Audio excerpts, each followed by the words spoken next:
"It's locked for a reason," her mother would say. But Lisa was always curious about what was behind the locked door. One night, while everyone was asleep, Lisa got out of bed and crept towards the door.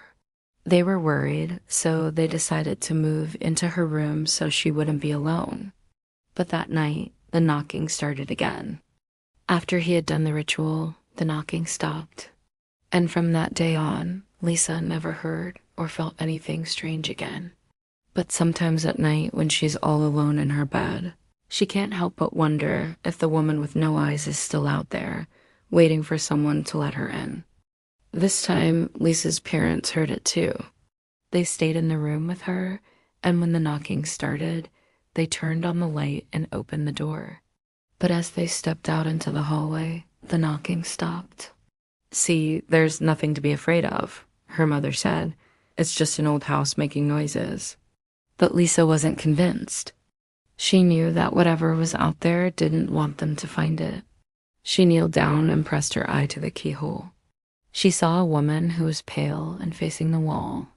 Lisa thought it was weird, but maybe the woman was just sleeping, so Lisa decided to wait and see if anything happened. But the woman didn't move.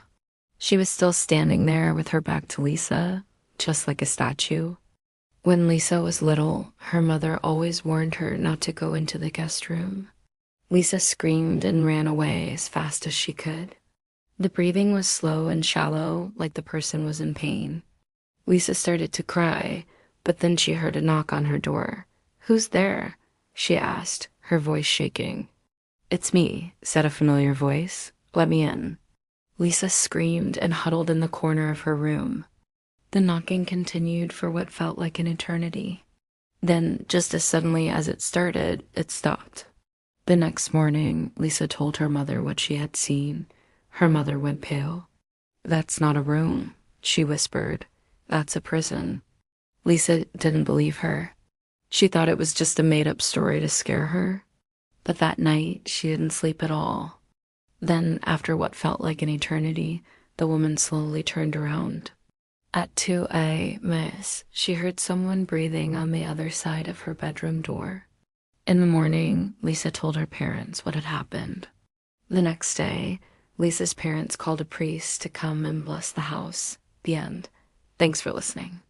Please subscribe and share this with your friends if you like it. See you tomorrow.